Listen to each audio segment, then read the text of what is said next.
같은 얘기인데 네. 확실히 변호사님 얘기하니까 이해가 쉽네.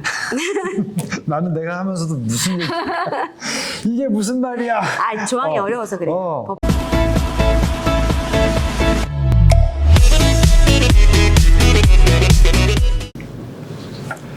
네, 안녕하세요. 아이디 본사한 권상한 대표입니다. 법무법인 집현전의 김묘연 변호사입니다. 반갑습니다. 반갑습니다. 저번 시간에 이어서 전 너무 피곤해요. 아니, 그 너무 피곤함을 힘들어요. 해소해 드리겠습니다. 네. 제 설계하고 괜찮은데 전 민법이 너무 싫어요. 공인중개사를 제가 어떻게 땄는지 모르겠네요. 일단 땄으면 된 거죠. 네. 자, 그래서 11조 선금에 대해서 좀 얘기를 해보겠습니다. 네. 선금. 자, 1항은 도급인 계약서에서 정한 바에 따라 수급인에게 선금을 지급하여야 하며 네. 도급인이 선금 지급 시 보증서 제출을 요구하는 경우 수급인은 제4조 제2항 각 호의 보증기관에 발행한 보증서를 제출해야 된다. 이거 저번 시간에 말씀하신 그 네, 보증서 말씀하신 거죠? 네. 이거 두 번 들어가 있는 네. 거예요. 그러니까 이제 성금을 지급할 땐 더 강조를 하는 거죠. 그러니까 돈을 미리 일반적으로 줄 때? 그렇죠. 미리 공사 대금을 미리 주지 않고 공사를 진행하는 경우는 거의 없다고 봐요. 저는 한 번도 본 적도 없고 그렇게 공사를 진행하는 시공사는 아주 부유한 시공사인데 만나본 적은 없네요. 돈을 받아야지 자재를 그렇죠. 사서 공사를 그렇죠. 진행할 거 아니에요. 그래서 이 성금에 대한 조항이 있는 거예요. 근데 돈을 주기만 하고 아무것도 담보가 안 돼 있으면 공사를 안 해주고 날릴 수도 있는 거잖아요. 그렇죠. 그렇기 때문에 이제 불안한 건축주 입장에서는 성금을 일단 달라고 하면 줘야 되는데 불안하면은 보증서를 제출해 달라고 요청할 수 있다. 제출하여야 된다. 이런 조항이 있는 거죠. 아마 이 계약을 이렇게 하면서 이 계약서를 이렇게 꼼꼼하게 다 해석해보는 분이 별로 없을 것 같아요. 그죠? 네, 해석은 안 해도 그렇게 하고는 있어요. 이 계약에 따라 하는지 안 하는지는 모르지만 일반적으로 상 관례상 그렇게는 하고 있어요. 공사를. 공사를 진행할 때는 돈을 먼저 달라고 하니까 돈을 먼저 주고 그렇죠. 그리고 우리가 매매 계약도 그럼 그렇잖아요. 당연히 계약금 그렇게 주고 하는 줄 중도금 알죠. 주고 잔금 주고 이런 것처럼 나도 모르게 그렇게 하고 있는 거죠. 네. 근데 여기 보면은 네. 이 지금 이 표준 계약서에 선금 정산서라는 네. 이 정산액이 이게 있어요? 있죠. 이게 산출하는 방법. 예, 기성 부분의 대가 이게 뭐 네. 어떤 내용인가요? 이것도 되게 전문적인 건데 기성 부분이라고 하면은 그러니까 처음부터 공사 대금을 예를 들어서 내가 1억의 공사를 맡기는데 1억을 또 다 줄 수는 없는 거 아니겠어요? 그렇죠. 다 주고는 네, 내가 네. 어떻게 믿겠어요? 그러니까 공사 대금 뭐 보통 계약금 뭐 1차 중도금, 2차 중도금, 잔금 이렇게 나누기도 하는데 그 전에 이제 촬영했을 때 말씀드렸던 공정별로 계약 금액을 나누기도 했었잖아요. 네, 그렇죠. 그렇게 공정별로 어떤 기성 단계, 뭐 토목공사 먼저 하고 난 다음에 기초공사하고 그다음에 뭐 내부공사하고 뭐 이런 여러 가지 공정이 있을 거 아니에요. 네. 그런 공정별로 공사 대금을 지급하는 걸로 약정할 수가 있다는 거죠. 네. 토목공사 마치는 걸 전제로 해서 토목공사 대금으로 한 2천만 원 먼저 주고 그다음에 기초 콘크리트 공사 뭐 이런 거 하는데 또 뭐 한 1,000만 원 정도 주고 뭐 이렇게 공정별로 약정할 경우에는 그 기성에 따른 대가를 계약 금액의 비율로 나눠서 성금액을 계산한다는 뜻인 거예요. 이렇게 하는 경우는 거의 없고요. 이거는 좀 찾기 힘들겠네. 네, 이렇게 정하기는 너무 힘들고 그냥 뭐 1차, 2차 중도금, 계약, 잔금 이렇게 하던가 아니면 그냥 큰 공사 공정별로 나눠서 그 공정에 해당되는 비율 정도씩이라도 그렇죠. 나눠서 네, 단계를 많이 나눌 수 사실 있습니다. 토목공사랑 그다음 골조공사, 네. 예, 그다음에 또 마지막에 뭐 내부 시설, 네. 뭐 설비, 뭐 이렇게 좀 나눠서 건축, 해도 될 것 같은데 아무튼 상황은 이렇다 이런 얘기. 적어도 4번 이상은 네. 나눠서 주시는 게 좋습니다. 그래서 이제 12조로 넘어와 보면 네. 자재 검사라는 이게 저는 잘 그냥 흘러 지나갔는데 굉장히 중요한 얘기다 네, 네. 이렇게 말씀하시더라고요. 소송할 때 굉장히 중요한 말이에요. 네네. 네, 어떤 의미로? 이거는 사실 이 조항은 사실 건축주한테 굉장히 유리한 조항이에요. 건축주는 근데 자재에 대해서 잘 모르잖아요. 전문가가 아니기 때문에 그래서 뭔가 뒤통수 맞을 일이 생길 수도 있기 때문에 그걸 대비한 조항이에요. 공사할 자재를 막 아무거나 갖다 쓸 수 있잖아요. 어디서 쓰던 거 가져오거나 뭐 재고 그렇죠. 이럴 수 있잖아요. 그러면 안 된다는 거예요. 시공사 입장에서는 재료는 적어도 신품이어야 돼. 새 거여야 되고요. 품질이나 품명도 설계도서랑 일치하는 걸로 해야 되는데 중요한 건 설계도서에 이런 품질이나 품명을 규정 안 하는 경우가 대부분이에요. 그렇죠. 네, 아주 추상적인 설계 도서를 해놓는 경우가 많기 때문에 계약 당시에는 그렇기 때문에 그런 경우에도 적어도 표준품 정도로 해당하는 정도의 재료로서 적합한 것을 해야 된다. 뭔가 정하지 않았더라도 남들이 봤을 때 통상 이 정도는 될 만한 재료여야 하는데 라는 정도는 들어가야 된다는 거예요. 공사에. 근데 이게 분쟁이 됐을 때는 품질이나 이런 품명 이런 게 안 정해져 있을 때는 이제 이거를 감정할 때 감정인이 건축사가 보통 감정을 하거든요. 감정할 때도 이게 이제 이 규정을 적용해서 표준품에 해당하는 재료로 감정가를 정하거든요. 이 정도 재료가 들어갔어야 되는데 하가 요거보다 좀 못 미치는 재료로 공사가 됐어. 그러면 그게 그 차익만큼이 손해로 산정이 되거든요. 그래서 그 기준이 굉장히 중요한 것이기 그래서 때문에 표준품에 해당해야 된다. 거를 자기가 원하는 품목이 있거나 어떤 기준 재료가 있으면 정하셔야 돼요. 안 그러면 이렇게 보기 때문에. 15조 근로자의 보호, 15조, 16조 응급조치. 이게 사실 근로자를 위해서 이런 거 아닙니까? 네. 그러면 이제 이 근로자라는 게 하도급인이라고 말씀을 드려야 되나요?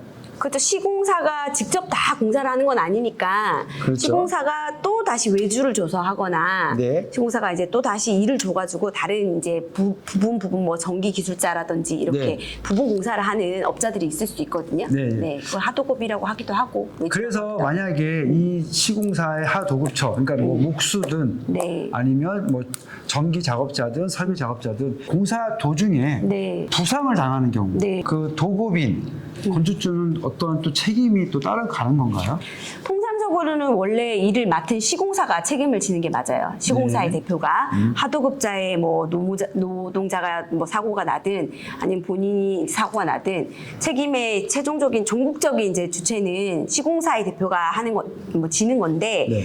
어떤 업무가 그 공사의 업무가 뭐 건축주가 아주 특별히 요구한 어떤 공사가 있을 수 있잖아요. 어떤 작업 지시를 특별히 어떻게 해달라고 구체적으로 요구하거나 그런 경우에는 같이 책임을 지는 경우도 있어요. 자, 그리고 이제 17조는 공사 기간의 연장이거든요. 네. 사실 이게 굉장히 분란이 많이 일어나는 네, 상황 네. 아닙니까? 네. 공사하다가 중간에 그 공사를 막 안 하고 계속 연기시키고 네. 이래서 그거에서 이제 소송이 이루어지고 지금 이런 상황들이 많이 발생하는데 네. 이 얘기 좀 풀어준다고 하시면 어떻게 네. 좀 볼 수 있을까요? 일단 공사 기간을 연장하는 거는 특별한 사유가 없는 이상은 수급인, 그러니까 시공사가 책임을 지게 돼 있어요. 연장에 대한 책임. 그거 돈이겠죠. 네. 지체에 대한 책임. 그러니까 그 면제되는 사유만 여기 규정이 돼 있는 거예요. 네. 도급인, 그러니까 건축주가 어떤 기책 사유가 있는 거예요. 그 연장되는 거에. 뭐 건축주가 뭐 새로 설계 변경을 해달라던가 뭐 그런 아니면 불가항력 사태라고 했죠. 태풍, 홍수. 작년에 비가 엄청 많이 왔죠. 네. 그런 아주 비가 그냥 조금 오는 걸로는 안 됩니다. 아주 예상하지 못한 폭우가 쏟아져야 돼요. 그런 것들. 원자재 수급 불균형. 뭐 코로나 때문에 원자재 수급 불균형이 아주 상당 기간 있었거든요. 그리고 또 이제 작년에 화물 연대 네네, 그런 거 될 수 있죠. 예. 그런 거는 면책될 수 있습니다. 수급인이. 예. 근로시간 단축 이런 법령에 재개정된 경우. 예. 이런 경우만 면책이 될 수 있고 그 외에는 연장을 했을 경우에는 다 수급인이 책임을 지게 되어 있거든요. 예. 그렇기 때문에 이렇게 연장하는 경우는 반드시 서면으로 요구를 해야 됩니다. 서면으로. 연장해달라? 네네. 시공사가? 네네. 예. 뭔가 이제 연장이 필요할 경우에는 시공사가 서면으로 요구를 해야 되는 거예요. 근데 네. 소송을 하다 보면은 이 공사기간 연장에 대해서는 서면으로 남기지 않는 경우가 많습니다. 그냥 전화통화, 그냥 만나서 지금 이런 사정이 있는데 좀 연장해 주실 수 있을까요? 해가지고 연장을 했다는 거에 동의를 받았다. 뭐 이런 경우도 있고. 그러면 이 카톡으로 이렇게 대화하는 건 다 서면으로 다 증명하는 겁니까? 문서라고 할 수 있죠. 카톡, 문자, 내용 증명 다 됩니다. 녹음. 네. 그래서 그 카톡 대화방을 만들어서 진행하는 게 되게 중요한 것 같고 네. 도급인의 책임 있는 사유라고 하는 게 네. 설계 변경, 그 다음에 어떤 대금을 늦게 주는 경우, 그렇죠. 이 경우도 해당되는 거죠. 네네. 예. 그거 외에는 또 뭐 또 생각나는 게 있으세요? 계약 당시에 예를 들어서 설계에 어떤 부분에 인허가 부분이나 이런 게 좀 늦어져서 그런 것 때문에 애초에 공사가 지연되는 경우도 있고요. 네, 예. 중간에 인허가는 어떤 상황 발생할 수 있는 연장 사유에 해당이 되나요? 그 건축사가 네. 도급인이 네. 맡겨가지고 하는 건축사가 아, 있을 예. 수 있고요. 예. 내가 다 시공사한테 맡겨서 시공사가 애초에 설계부터 하는 경우도 예, 있어요. 맞아요. 예, 예. 근데 원래는 설계는 건축주의 몫인 거예요. 아, 원래는. 원래는. 네, 원래는. 근데 이제 난 전문가가 아니니까 종합 이제 건설 하시는 분이 보통 뭐 설계까지 하시는 분들도 네, 있거든요. 네, 건축사까지 맞습니다. 하시는 분들이. 그렇기 때문에 같이 하는 경우가 있는데 설계까지는 통상적으로 건축사가 책임을 지는 걸로 돼 있기 때문에 그런 경우에 뭐 설계 인허가가 안 돼 있다던가 뭐 변경이 뭐 애초에 필요했는데 안 돼 있다던가 이런 거는 도급인의 책임 있는 사유가 될 수 있는데 공사를 애초에 설계까지 맡겼다고 하면 그건 또 사유가 안 되는 거죠. 네, 알겠습니다. 자, 그래서 이제 18조 뭐 같은 말인 것 같고요. 네. 네, 그 부적합한 공사 18조, 19조 불가항력의 손해 네, 이렇습니다. 자, 20조 공사의 변경 중지. 네, 좀 전에 제가 말씀드렸듯이 설계는 건축주의 몫이라고 했잖아요. 네. 그러니까 이렇게 설계된 대로 공사를 해주세요 했을 때 공사만 시공사의 역할이라고 본 거예요. 이 표준 계약서는. 여기에서? 네. 네. 그러니까 설계까지는 이미 되어 있는데 시공사는 공사를 한다는 전제하에서 이 표준 계약서가 돼 있는 거거든요. 네, 네, 네. 근데 이제 도급인이 설계를 좀 변경하고 싶은 거예요. 공사를 하다 보니까 네. 여기 위치가 마음에 안 들어요. 여기에 울타리가 있거나 네. 뭔가 이제 벽이 있거나 이런 게 마음에 안 들어요. 그래서 네. 설계를 이쪽으로 문을 저쪽으로 붙여주세요라고 네. 설계를 변경할 수 있잖아요. 네. 그랬을 때 설계를 변경해서 공사가 변경되면 당연히 공사 기간이 연장되겠죠. 네. 그 책임 문제 때문에 이런 조항이 있는 거예요. 변경을 요할 때는 내가 변경 계약서를 사전에 수급인한테 요청도 해야 되고 이런 변경을 요구하는 것도 서면으로 남겨놔야 돼요. 아, 네. 그랬을 때 나중에 책임 소재가 문제됐을 때 네. 그런 걸로 이제 판단하기 때문에요. 그럼 여기 이항에 보면 15일이라는 문구가 있는데요. 네. 시공사가 건축주한테 요청을 했을 때 네. 건축주는 15일 내에 답을 안 하면 시공사가 변경한 내용대로 승낙한 걸로 보고 진행한다. 비슷한데요. 네. 네. 그러니까 내가 뭔가 변경을 요구해가지고 답변을 했을 거 아니에요. 네. 수급인이. 네. 답변을 해가지고 이제 확인을 요청한 거예요. 이대로 변경해도 되겠습니까? 당신이 네. 변경 요청했는데 네. 이렇게 변경해서 공사합니다. 라고 아. 확인한 거예요. 네. 한번 확인해 주세요. 이랬는데 내가 15일에 답을 안 한 거예요. 네. 너무 무성의한 거죠.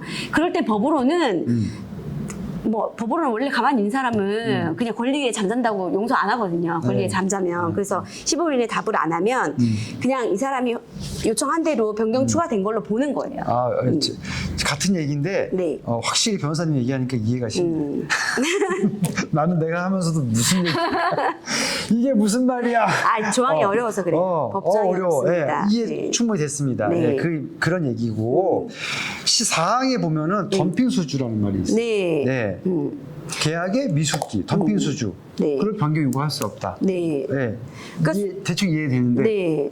그러니까 지금 여기 표준 계약서에 보면 여러 가지 계약 금액을 조정할 수 있는 사유들을 적어놨거든요. 네. 그거 외에는 함부로 공사하는 사람이 뭐 자재값이 좀 올랐어요. 뭐 내가 이거 뭐 뭔가 약간 내가 이거 처음에는 몰랐는데 이게 공사하다 보니까 뭔가 변경이 있네요. 그러면서 계약 금액을 막 변경 요구하거나 시공을 거부할 수는 없다는 거예요. 코로나가 이렇게 길지 몰랐네요. 자재가 다 확보가 안 되고 대금이 더 올랐어요. 난 그 마음 좀 이해되는데요. 이해는 되는데 그걸로 공사 계약 거부할 수 없고 또 변경 요구할 수 그렇게도 안 없는 된다. 거예요. 안 네. 됩니다. 네. 네. 시공사한테 불리한 그렇죠. 사항들이네요. 네. 근데 그 전에 이미 시공사한테 유리하게 네. 뭐 어느 정도의 계약 금액 조정할 수 있는 사유는 규정되어 있기 때문에 아직도 불리하다고 할 수는 없어요. 네, 예. 균형이 맞는 조항이죠. 네. 네. 그래서 이제 21조의 설계 변경으로 인한 계약금의 조정. 이거는 이제 가능하다. 그렇죠. 거죠? 예, 내가 뭔가. 요청했으니까. 예, 요청했으니까 변경해달라고 했으니까. 계약 금액도 조정해야 되고 기간도 당연히 네. 연장돼야 되겠죠. 네. 22조의 물가 변동으로 의한 계약 금액의 조정. 네, 이거예요, 이거. 이게 예, 지금 이 말씀하신 거예요? 네, 이렇게 이렇게 사유들을 많이 정해놨기 때문에 이거 네. 외에 다른 네. 걸로 조정하거나 거절할 수 없다는 거예요. 네. 계약 금액을 조정을 할 수 있는 조건들이 이렇게 많이 6항까지 있으니 네. 함부로 하지 마라. 네, 네, 미숙지는 안 된다. 네. 1항을 좀 줄여갖고 좀 아까 알기 쉽게 좀 얘기해 네, 이거는 이제 계약을 체결하고 공사 기간이 어느 정도 진행이 됐어요. 한 3달 정도 진행이 된 거죠. 90일 이상. 진행이 돼가지고 내가 어느 정도 공사 대금도 받았어요. 근데 이제 잔금을 못 받은 거예요. 못 받았는데 마침 남아있는 공사에 이 품목의 자재비가 엄청 오른 거예요. 잔금 못 받은 상태에서. 네, 못 받아가지고 지금 잔여 공사 대금을 받을 게 뭐 한 5천 정도 남아있는데 너무 대금이 올라가지고 난 한 8천을 받아야 되는 상황인 거예요, 지금. 예. 그랬을 때 이제 계약 금액을 조정한다 이런 취지인 거예요. 근데 잔여 공사가 네. 남아있는 그 계약 금액 있죠. 아까 5천 남아있는. 그거의 100분의 3 이상으로 뭔가 자재비 때문에 돈이 올랐어요. 남아있는 공사 금액에 따른 네네, 잔여 공사. 100분의 공사가 어느 정도 3%. 진행이 됐는데 네. 남아있는 못 받은 네. 잔여 공사에 해당하는 계약 금액의 100분의 3이 그러니까 어느 정도 3%. 네, 그 정도는 올랐을 때 네. 계약 금액 조정한다는 거예요. 네. 그럼 조정하는 범위가 100분의 1을 초과한 1%를 초과한 이거 2항 1항에도 불구하고 1항에도 불구하고 예, 요만큼은 안 올랐어. 계약 금액의 3 이상까지는 오르지 않았어. 네. 않았지만 그 남아있는 공사에 차지하는 비중이 그러니까 올랐다고 한 자재 있죠. 네. 그 자재가 엄청나게 중요한 거였어요. 네. 중요한 거라 해서 그 계약 금액에서 차지하는 비중이 네. 100분의 1을 초과하면 전체 계약 금액, 처음의 계약 금액. 네, 처음 계약 금액. 네. 100분의 1까지 초과하는 자재의 가격이었던 거예요. 네. 그러면 잔여 그 계약 금액의 3까지는 100분의 3까지는 오르지 않았더라도 네. 조정해주자. 요거는 네. 예, 조정해 줄 수 있다는 거예요. 그래서 조정할 수 90일 있다. 이내에 100분의 15 이상이 증감된 경우 네. 계약 금액을 조정할 수 있다. 네, 이거는 이제 전체 계약 금액을 말하는 거예요. 전체 아까 그거는 네. 남아있는 계약 금액의 100분의 1은 남아있는 거? 100분의 3. 100분의 3은 남아있는 거. 네, 100분의 1은 계약에 차지하는 자재의 비중이 100분의 1이라는 거야. 자재가 좀 중요한 자재인 거예요. 네. 중요한 자재가 남아있는 공사 대금의 뭐 3%까지는 안 올랐지만 아주 중요한 자재인데 좀 어느 정도 올랐어. 네. 근데 그게 총 계약 금액의 15% 정도 오른 거예요. 네. 오르거나 내려갔어요. 네. 그러면 조정할 수 있다는 거예요. 이거는 해야 된다는 건 아니고 둘 다 할 수 있다는 건데. 네, 다 할 수 있다. 네. 네. 그러니까 어느 정도의 기준을 적은 거기 때문에 네. 이거는 충분히 협의해서 가능합니다. 네. 그러니까 좀 많이 오르면 좀 조정을 해줘라 이런 취지죠. 네. 표준 계약서가 디테일하다고 해야 될지 이해되십니까? 어렵죠. 네. 어렵죠. 어렵습니다. 이 기준으로 해서 굉장히 분쟁이 이런- 되는 것보다는 네. 그냥 내가 이렇게 이 기준보다 그냥 많이 자재가 올랐어요. 네, 많이 올려주세요. 이런 거 요청하겠죠. 못 네. 올려줘. 그럼 나 공사 못해. 아. 그러면서 이제 분쟁이 시작되는 거죠. 네. 그 판사가 판결을 내릴 때는 일단 감정을 하기 때문에 감정인이 아. 감정을 하기 때문에 사실 그러니까 이 조항이 실제로 적용되는 경우는 없다고 봐야죠. 네. 미리 이거를 반영해서 계약을 하고 공사할 때 이걸로 통해서 조정을 한다면 네. 공사가 중단되는 경우도 없고 소송할 일도 없는 거죠. 근데 이걸 모르니까 서로 안 쓰는 거예요. 네. 그래서 이런 내용이다라는 걸 충분히 이해하시고 네. 22조의 내용은 그렇습니다. 네. 자, 그리고 제 23조 여기서 제가 특이한 걸 오기를 발생해서 오기. 네, 일발 관리비. 네. 일발 관리비 뭡니까? 일발. 와, 일발 관리비 이런 오타를 찾아낸다 정말 대단하신 거예요. 저 이 표준 계약서 굉장히 자주 보는데 네. 제 눈에는 이게 일반 관리비로 보였거든요. 근데 그렇습니까? 야 이게 예. 오기입니다, 오기. 예, 이거 저기 국토 부에 요청하십시오. 국토부 요청하니까요. 이거 저 수정해 주세요. 이런 거 저기 고쳐주십시오. 고쳐주세요. 네. 네. 23조 2항이에요. 네. 야, 이 계약 조건의 미숙지가 또 나오거든요. 네. 이 말이라는 게 지금 시공사는 미숙지하면 안 된다라는 거죠. 지금. 그렇죠. 네, 미숙지에서 변경할 수 없다. 네. 저 몰랐어요. 그렇죠. 그러면 좀 올려 이거 안 된다라는 네. 거겠습니까? 한번 시공사는 전문가예요. 맞아요. 그렇기 한번 때문에 냈던 말은 안 네. 된다. 네. 자, 여기 24조 네. 기성 부분금 요거 조금 해석 좀 필요할 것 같아요. 네. 알기 쉽게. 예. 그래서 기성에 대해서 기성마다 이제 돈을 지급하기로 한 약정이 있다고 하면 네. 이제 돈을 받아야 될 거 아니에요? 공사업자는, 그러니까 시공사는. 그럴 때 기성을 어느 정도 기성을 했는지에 대해서 검사를 해야지 이게 기성이 어느 정도 완료돼서 이 대금을 어떻게 지급해야 될지가 정해질 거 아니에요. 네. 그런 얘기예요. 그러니까 그 기성 부분금을 주기로 이렇게 둘이 약정을 했을 때는 네. 내가 돈 달라고 요청할 때, 그러니까 시공사 네. 돈 달라고 요청할 때 기성에 대해서 검사를 해주세요라고 요청을 할 수 있다는 거예요. 그러니까 그게 14일 이내에 네. 확인을 14일 이내 안 하면 합격한 걸로 본다. 네네. 예. 검사를 요청하면은 검사를 해야 될 의무가 있는 거거든요. 그렇죠. 건축주가. 그렇죠, 건축주가. 네, 건축주가. 예, 예. 이 모든 표준계약서의 조항은 특약으로 네. 바꿀 수가 있어요. 네. 있는데 뭐 누군가에게 아주 불리한 조항은 또 이제 이 법규에 위반되는 게 맞는지 여부를 또 판단은 다시 하겠지만 어쨌든 네. 특약으로 다 바꿀 수 있습니다. 예. 네. 자, 오늘 저 24조까지 했는데요. 네. 예. 다음 시간에 좀 맞춰갖고 네. 한 번에 다 끝내죠. 네, 네. 나머지 있는 것들 알겠습니다. 좀 정리를 좀 해서 예, 하겠습니다. 아유, 장 씨도 고생 많으셨네요. 네. 예, 힘드네요. 예. 자, 오늘 여기까지 하고요. 다음 시간에 이어서 마무리하도록 하겠습니다. 저는 아이디 부동산 권상한 대표였습니다. 김명현 변호사였습니다. 네, 감사합니다.